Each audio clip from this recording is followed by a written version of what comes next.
সকলোকে স্বাগতম জনাইছো আৰু এইবাৰ মহিলা গৃহৰক্ষী জোৱানগৰাকীয়ে ক্ষমা বিচাৰিছে জুবিনক হাবতি ধৰি মঞ্চত বিহু মঞ্চত হাবতি ধৰি মহিলা গৃহৰক্ষী জোৱান মিলি প্ৰভা এবাৰ ক্ষমা বিচৰা দেখিবলৈ পোৱা গৈছে তেখেতে কৈছে যে মোৰ ভুল হ'ল মোৰ দুটাকৈ সন্তান আছে চাকৰিটো লৈয়ে মই জীয়াই আছো এতিয়াৰ পৰা নহলে মই কেনেদৰে চলিম আৰু আহ্বান জনাইছে অনুৰোধ কৰিছে যে মোৰ চাকৰিটো ঘূৰাই দিয়ক আৰু এনেদৰে গৃহ বিভাগক বা চৰকাৰক এইগৰাকী মহিলা গৃহৰক্ষী জোৱান মিলি প্ৰভাই এতিয়া আহ্বান জনোৱা দেখিবলৈ পোৱা গৈছে আৰু এই মুহূৰ্তত আমি ফুল প্লেট গ্ৰাফিক্সৰ জৰিয়তে প্ৰত্যেকটো খবৰ লৈ অহাৰ চেষ্টা কৰিম মিলি প্ৰভাই কি কৈছে যে জুবিনক হাবতি চাকৰি হেৰুৱাই এতিয়া সংকটত পৰিছে মিলি প্ৰভা সংকটত পৰা দেখিবলৈ পোৱা গৈছে তাৰ পিছতেই চাকৰিটো ঘূৰাই দিবলৈ প্ৰশাসনক অনুৰোধ জনাইছে এতিয়া মিলি প্ৰভাই চাকৰিটো ঘূৰাই দিয়ক বুলি উল্লেখ কৰিছে মোৰ ভুল হৈ গ'ল মোক ক্ষমা কৰি দিয়ক তেখেতে ক্ষমা বিচাৰিছে তেখেতে ভুল হৈ গৈছে বুলি স্বীকাৰ কৰিছে লগতে কৈছে মোৰ দুটাকৈ সন্তান আছে মই কেনেকৈ চলিম মোৰ দুটাকৈ সন্তান আছে মই এতে কেনেকৈ চলিম বুলি উল্লেখ কৰিছে মিলি প্ৰভাই লগতে কৈছে মোৰ চাকৰিটো হেৰাই গ'লে মোৰ পৰিয়াল কেনেকৈ চলিব বুলিও প্ৰশ্ন কৰিছে এগৰাকী মহিলা গৃহৰক্ষী জোৱান মিলি প্ৰভাই লগতে কৈছে ঘৰখনৰ একমাত্ৰ উপাৰ্জনকাৰী মই মোৰ মতে মোৰ বাবে ঘৰখন চলি আছে প্ৰশাসনৰ শীৰ্ষ বিষয়াসকলে মোক ক্ষমা কৰি দিয়ক বুলি তেখেতে এতিয়া অনুৰোধ কৰা দেখিবলৈ পোৱা গৈছে ক্ষমা বিচাৰিছে এইগৰাকী মহিলা গৃহৰক্ষী জোৱান মঞ্চৰ পৰাই হাত জোৰকাৰি জুবিন দাই মোক মাতি নিছিল মঞ্চৰ পৰাই মোক জুবিন দাই হাত বাউল দি মাতি নিছিল বুলি উল্লেখ কৰিছে জুবিন দাই মই মতাৰ কাৰণে মই আবেগিক হৈ পৰিলো জুবিন দাই মোক মতাৰ বাবে মই আবেগিক হৈ পৰিলো বুলি উল্লেখ কৰিছে লগতে কৈছে চাকৰি হেৰুৱাই এতিয়া জুবিনৰো সহায় বিচাৰিলে মিলি প্ৰভাই জুবিনক হাবতি চাকৰি হেৰুৱা মিলি প্ৰভাই এই প্ৰতিক্ৰিয়া ব্যক্ত কৰিছে এতিয়া আৰু তাৰ পিছত জুবিন গাৰ্গেও প্ৰতিক্ৰিয়া ব্যক্ত কৰা দেখিবলৈ পোৱা গৈছে যে তেখেতে কৈছে প্ৰেম কেতিয়াও অপৰাধ হ'ব নোৱাৰে এনেদৰে জুবিন গাৰ্গে এই প্ৰতিক্ৰিয়া ব্যক্ত কৰিছে লগতে জুবিন গাৰ্গে কৈছে মৰম ভাল পোৱাৰ পৰিণাম শাস্তি হ'ব নালাগে মৰম ভাল পোৱাৰ পৰিণাম কেতিয়াও শাস্তি হ'ব নালাগে বুলি উল্লেখ কৰিছে জুবিন গাৰ্গে আৰু মোৰ প্ৰেম অৱগত কৰাটো শাস্তিমূলক অপৰাধ হ'ব নোৱাৰে বুলিও এনেদৰে এতিয়া প্ৰতিক্ৰিয়া ব্যক্ত কৰিছে কণ্ঠশিল্পী জুবিন গাৰ্গে এতিয়া প্ৰশ্ন উঠিছে এইগৰাকী মহিলা গৃহৰক্ষী জোৱান মিলি প্ৰভাই তেখেতৰ চাকৰিটো ঘূৰাই পাবনে আৰু এই মুহূৰ্তত আমি কিছু মন্তব্য আছে মন্তব্য শুনাম তাৰ পূৰ্বে পুনৰবাৰ কিছু তথ্য লৈ অহাৰ চেষ্টা কৰিম পুনৰবাৰলৈ কৈছো জুবিনক হাবতি চাকৰি হেৰুৱাই এনেদৰে এতিয়া সংকটত পৰিছে মিলি প্ৰভাই সংকটত পৰা দেখিবলৈ পোৱা গৈছে চাকৰিটো ঘূৰাই দিবলৈ প্ৰশাসনক অনুৰোধ জনাইছে মিলি প্ৰভাই মোৰ ভুল হৈ গ'ল মোক ক্ষমা কৰি দিয়ক বুলি এনেদৰে কাটৰ আহ্বান জনাইছে এইগৰাকী মহিলা গৃহৰক্ষী জোৱান মিলি প্ৰভাই মোৰ দুটাকৈ সন্তান আছে মই কেনেকৈ চলিম বুলিও প্ৰশ্ন কৰিছে মিলি প্ৰভাই মোৰ দুটাকৈ সন্তান আছে বুলি কৈছে মিলি প্ৰভাই মোৰ চাকৰিটো হেৰাই গ'লে মোৰ পৰিয়ালটো কেনেকৈ চলিব বুলিও প্ৰশ্ন এনেদৰে এতিয়া এইগৰাকী মিলি প্ৰভাৰ কিন্তু তাৎপৰ্যপূৰ্ণ বিষয়টো হৈছে আজিৰ দিনটোত জুবিন গাৰ্গেও উল্লেখ কৰিছে প্ৰেম ভাল পোৱা মৰম শ্ৰদ্ধা কেতিয়াও অপৰাধ হ'ব নোৱাৰে বা শাস্তি হ'ব নালাগে প্ৰশাসনৰ শীৰ্ষ বিষয়াই এই সন্দৰ্ভত চালিজাৰি চাওক এইগৰাকী মিলি প্ৰভা সন্দৰ্ভত এনেদৰে প্ৰতিক্ৰিয়া ব্যক্ত কৰিছে কণ্ঠশিল্পী জুবিন গাৰ্গে আৰু এই সন্দৰ্ভত আমি পুনৰবাৰ মিলি প্ৰভাৰ সেই মন্তব্যটো শুনোৱাৰ চেষ্টা কৰিম য'ত মিলি প্ৰভাই কৈছে যে মই ঘৰৰ একমাত্ৰ উপাৰ্জনকাৰী মোৰ দুটা সন্তান আছে চাকৰিটো হেৰাই গ'লে মই এতিয়া কেনেকৈ চলিম আৰু চাকৰিটো ঘূৰাই দিয়ক বুলি এনেদৰে অনুৰোধ জনাইছে মিলি প্ৰভাই আমি সেই বিশেষ মন্তব্যটো আগবঢ়োৱাৰ চেষ্টা কৰিম সেইদিনা 10 তাৰিখ জুবিন দাৰ প্ৰগ্ৰাম আছিলে জুবিন দাৰ সংগীত অনুষ্ঠান কৰি আছে মোৰ ষ্টেজতে ডিউটি আছিলে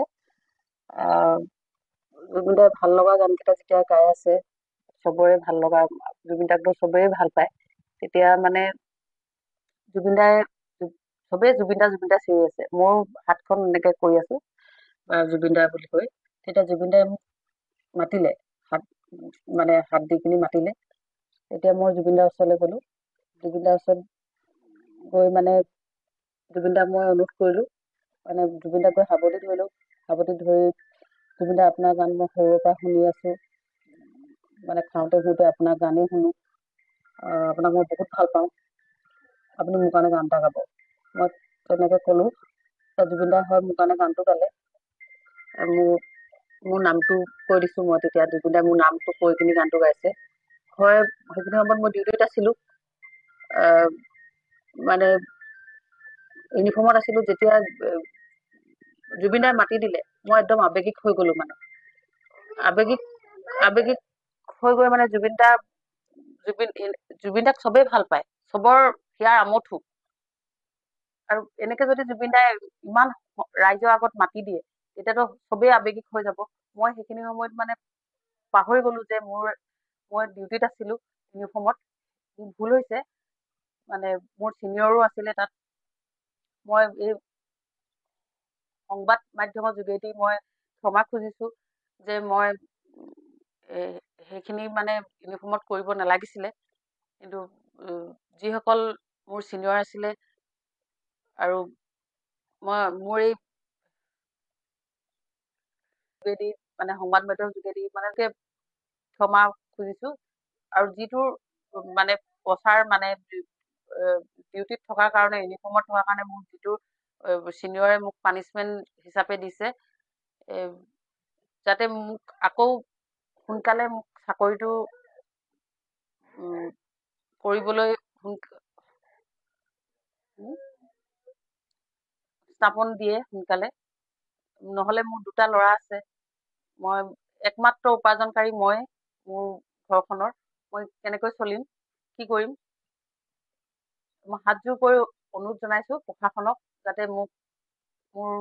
যিটো শাস্তি হেৰি কৰিছিলে অকমান মানে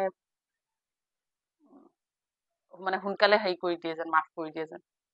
জুবিন দাকতো সকলোৱে চিনি পায়। জুবিন দাৰ কাৰণে হৈছে বুলি মইতো হেৰি কৰা নাই, মানে গোটেই নিউজৰ হেৰিয়ক থৈ দিয়ে। কিন্তু জুবিন দাক এটাই অনুৰোধ, জুবিন দাৰতো কথা কোনেও নাকাটে। জুবিন দাই যদি এই নিউজটো চাই আছে, জুবিন দাৰ থ্ৰুৱেদি যাতে আমাৰ চিনিয়ৰক কৈ যাতে এইখিনি কৈ মোৰ চাকৰিটো সোনকালে পোৱাত যাতে সহায় কৰি দিয়ে। সেইদিনা 10 তাৰিখ জুবিন দাৰ প্ৰগ্ৰাম আছিলে। জুবিন দাই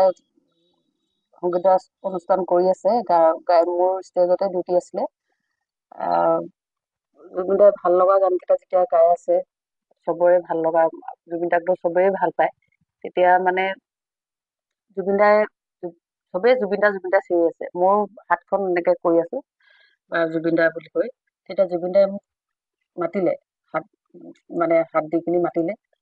তেতিয়া মই জুবিন দাৰ ওচৰলৈ গলো। জুবিন দাৰ ওচৰত গৈ জুবিন দাক মই অনুৰোধ কৰিলো, জুবিন দাক গৈ সাৱটি ধৰিলো। সাৱটি ধৰি, জুবিন দা আপোনাৰ গান মই সৰুৰে পৰা শুনি আছো, খাওঁতে শুওঁতে আপোনাৰ গানেই শুনো, আপোনাক মই বহুত ভাল পাওঁ, আপুনি মোৰ কাৰণে গান এটা গাব। মই তেনেকে কলো। জুবিন দা হয় মোৰ কাৰণে গানটো গালে। মোৰ নামটো কৈ দিছো মই, তেতিয়া জুবিন দাই মোৰ নামটো কৈ কিনি গানটো গাইছে। হয়, সেইখিনি সময়ত মই ডিউটিত আছিলো, ইউনিফৰ্মত আছিলো। যেতিয়া জুবিন দাই মাতি দিলে, মই একদম আৱেগিক হৈ গলো। আৱেগিক হৈ গৈ জুবিন দাক চবেই ভাল পায়, চবৰ হিয়াৰ আমঠু। আৰু এনেকে যদি জুবিন দাই ইমান ৰাইজৰ আগত মাতি দিয়ে তেতিয়াতো চবেই আৱেগিক হৈ যাব। মই সেইখিনি সময়ত পাহৰি গলো যে মই ডিউটিত আছিলো ইউনিফৰ্মত। ভুল হৈছে, মোৰ চিনিয়ৰো আছিলে তাত। মই এই সংবাদ মাধ্যমৰ যোগেদি মই ক্ষমা খুজিছো যে মই সেইখিনি ইউনিফৰ্মত কৰিব নালাগিছিলে। কিন্তু যিসকল মোৰ চিনিয়ৰ আছিলে আৰু মোৰ এই যোগেদি সংবাদ মাধ্যমৰ যোগেদি ক্ষমা খুজিছো। আৰু যিটো প্ৰচাৰ ডিউটিত থকাৰ কাৰণে, ইউনিফৰ্মত থকাৰ কাৰণে মোৰ যিটো চিনিয়ৰে মোক পানিচমেন্ট হিচাপে দিছে,